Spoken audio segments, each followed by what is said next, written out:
Welcome to another episode of the Embody Method podcast. I am here today and I'm feeling a little bit sassy. I've had my morning coffee and I'm just gonna come out and give you some truths that you maybe need to hear. So, this podcast episode is 3 things I'd tell you if I wasn't scared to hurt your feelings. So, if you're feeling a little bit sensitive, a little bit emotional, then maybe this is not what you need to hear right now. But if you're like, yeah, I need a little kick up the bum, I need some home truths, then stick around because I'm going to give you them. And if you work with me, if I was your coach, I would probably tell you these things anyway, maybe in a more roundabout kind of way. But here are some home truths that you need to hear. Number 1, you've been saying you're going to lose weight for the last 10 years and it still hasn't happened. So change the record. Either change the record or it's time to ask yourself, is this actually a goal for you? If it's not being achieved for such a long period of time, why not? Maybe it's time to give up the goal, or it's time to actually do something to reach that goal. Because guess what? Nothing changes if nothing changes. It's easy to say, I want to lose weight. The hard part is actually taking the actions to then lose the weight. So I want to lose weight, but I don't want to track my food. I want to lose weight, but I want to go to McDonald's every Friday. I want to lose weight, but I want to eat more processed foods. That's not going to help you achieve your goal. If you want to get fitter, you need to go to the gym more, you need to move more. If you want to run a 5K, you're probably going to have to run more regularly. If you want to build muscle, if you want to get stronger, you're going to have to lift weights consistently. You can't get to your goal without taking any action. So if you keep telling yourself that X, whatever it is, whether it's fat loss, weight loss, whatever you want to call it, whether it's getting stronger, whether it's getting fitter, is your goal, but you're never getting there, change the goal or get a grip and actually start taking action to reach that goal once and for all. Number 2, I don't know why I can't lose weight because I'm eating so well. That's what you say. I eat so well, but I just can't get rid of the weight, And it must be an age thing, maybe my metabolism's broken, I'm menopausal, so that must be the reason. Let's blame on everything else, apart from the fact that you're drinking alcohol almost every single night of the week. Don't come to me telling me that you're doing everything right, but you're having 3-4 glasses of wine most nights in the week, or you're having a few beers during the week. Alcohol and fat loss do not go together, in my opinion. If you want to lose fat, you need to ditch the alcohol and you need to have that consistently gone for the period of time you want to lose your fat or be on a fat loss journey. Alcohol is empty calories. It is doing nothing for you apart from delaying any kind of change that you want to see. Alcohol will push you out of any kind of deficit. So if you're, tracking every single morsel you're putting in your mouth, but you're not tracking the 2 glasses of wine you're having with your meal each night, or, the Friday night beers, whatever it is that you're having, then there's no point in tracking your food at all. Like, what is the point? That is just the most counterintuitive thing you could do. If you have a calorie goal to lose weight, you're going to be in a calorie deficit. So say you've been given calories by a coach or you're following along something and they give you 1600 calories, that's your 1600 calories for everything, food and drink. So if you're only achieving that in your food and then you're having another 2 glasses of wine on top of that, that's going to be an extra 500 calories that you're not accounting for.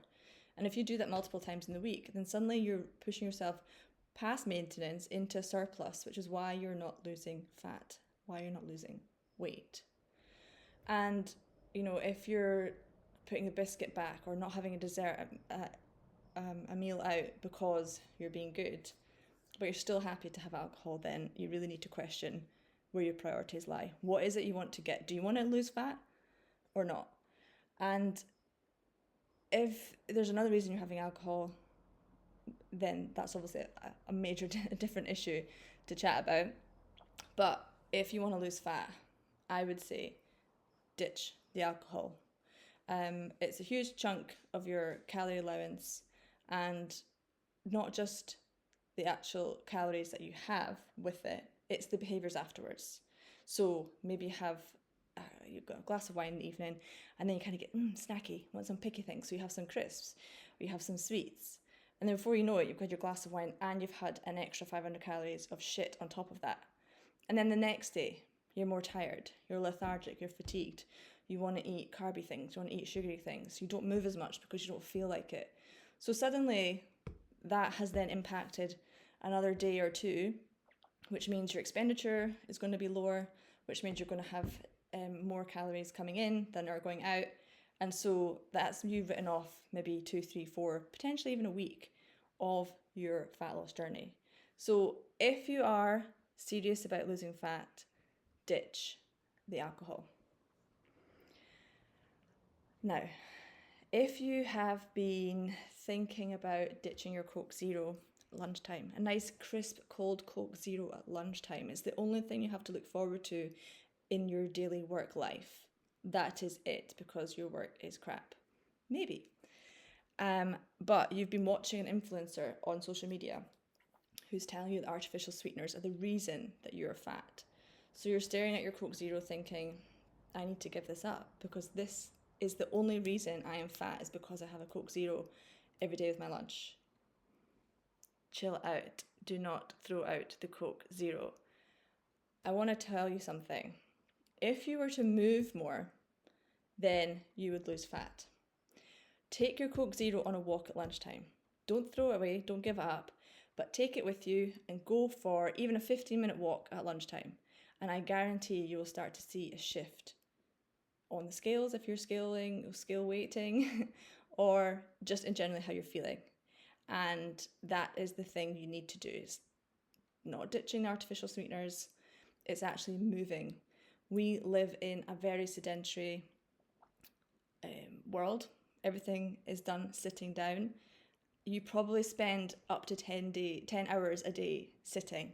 If you think about it, if you work in an office-based role, from lying down in your bed to getting up, sitting, having your breakfast, sitting, having a cup of tea, sitting in your car to get to work, to sit down for hours and hours and hours, to sit and eat your lunch at your desk, to then sit again for the rest of your work, to then get back in the car, to then come and sit on the sofa. That is a fucking ton of sitting down. And instead of thinking, I should actually get up and walk more, because then I'm going to expend energy, then I'm going to feel good about myself, we start to think about the tiniest little things which aren't really a big deal in the grand scheme of things. If you have a healthy, balanced diet, having a Coke Zero each day is not the end of the world. But we're suddenly like, oh, it's the Coke Zero. It's just the Coke Zero that's making me fat. It's the Coke Zero that means I can't lose any weight. It's the Coke Zero that means I feel shit. My clothes don't fit, blah, blah, blah, blah. But actually, it's not. It's the fact that you sit on your bum for most of your day, every day. And over time, that is going to add up. So instead of ditching your Coke, what I want you to do is to get up and walk more. And like I said, take your Coke for a walk at lunchtime. Get up 30 minutes before you'd normally get up and go for a walk in the morning. And if you're thinking about ditching your sweetener in your tea or your coffee, put the sweetener in the tea and coffee, but take it with you on your morning walk. So get up, make a coffee, put it in a flask and go for a walk.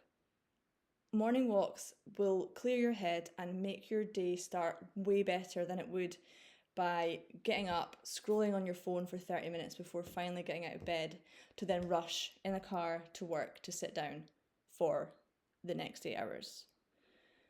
And walk at lunchtime and then walk in the evening. So instead of sitting down and watching Coronation Street, which, no words, or sitting down and scrolling TikTok, go for a walk. 20 minutes, 30 minutes. There's no excuses right now. The weather is insane. The nights are light. This is the perfect time to build that habit and start moving more. Because the hardest times to do it is going to be when it's winter, when the weather is shit and it's cold, it's dark. You're not going to want to go out for a walk then. Build the habit now, and then when that time comes, you'll feel so good doing it, you'll know you need to do it anyway. So there is so much time you have available to you. You're just not using it properly. And actually I said there's only 3 things I was going to tell you, but here's a 4th home truth you need to hear. You say you don't have any time, but you do. You're at it. You're using the time excuse, okay? Everyone's busy. Yes, we're all busy. And no one is more busy than someone else, because we've all got different levels of business and there's all different things, different priorities. You might have kids, you might not have kids. That doesn't mean you're any less busy or any less important in your daily life and what you do.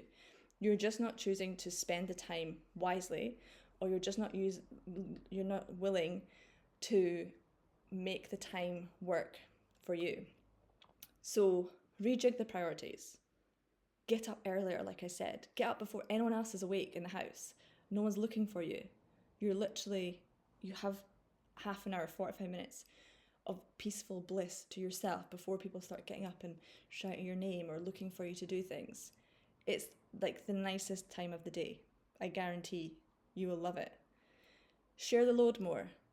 If you're always doing something in the house, housework, shopping, all that sort of stuff, is there someone else there that you can spread that load with? You don't have to do everything, because if it's getting in the way from you actually doing stuff to make you feel better, then it's not sustainable and it's not worth it. Think about your priorities. Like, do you want to watch the whole season of Below Deck, which is on catch up anyway, so you could watch it, maybe when the weather's shit or you're at the weekend or it's a late night? Or do you want to watch it now and stop yourself going out for a walk or going to the gym? What are you getting from that? Like a little mindless escapism, fair enough, if that's what you want. But you can also get escapism when you go out on a walk, when you're just listening to nature, or you've got a podcast in, or you go to the gym and you're lifting some weights and you're actually connecting with your body and escaping from everything else that's been going on, because all you're focusing on is lifting those weights and yourself there in that moment. There's so many other things you can do, but we spend them sitting on the sofa, scrolling through our phone, watching crap on TV. So there is time, you have time, you're just not using the time you've got wisely. And if you do that, if you make some changes, then I guarantee you'll be able to fit things in, whether that's fitting in a morning workout or a morning walk, or fitting in an evening workout or an evening walk. You can do it. You're just choosing not to, or you're using the excuse of not having time. And that's the reason you're not doing it, but you do have time. Okay, so hard truths, done. That was 4. And I actually really enjoyed that. It felt very freeing for me to say things quite directly. And look, if you felt, I really needed to hear these today, and it's lit a bit of a fire up your ass because you're like, this is me. I've been saying these things for years and years and years. It's still not changed. I'm sick of listening to myself saying it, so everyone else is really, really sick of me saying it, and I'm ready to actually do something about it now. Then I want you to head over to the Embody Strong website. It's www.theembodymethod.net, or go to my Instagram page, or actually I'm going to put a little link into the show notes on Spotify. And that's a link to my next 8-week group program, which is called Embody Strong. And that is 8 weeks to build habits, to build movement, to look at our nutrition, and to start exercising either at home or in the gym. So we're lifting weights. Hello, it's me. I want you to lift weights. And this is going to be the 8-week kickstart that you need. So it starts on the 3rd of August, and it's up for priority list. Sign up is open now, and the spaces for priority will come out first. If you're on the list, you'll get access to one of those spaces. They are reduced in price, and it means you get in, secure your spot first. So if you need changes and you're right, this is it, I'm going to do it, then click there, put your name down, and you'll be the first to find out. And I'll be back soon with another podcast. Have a great day. Bye.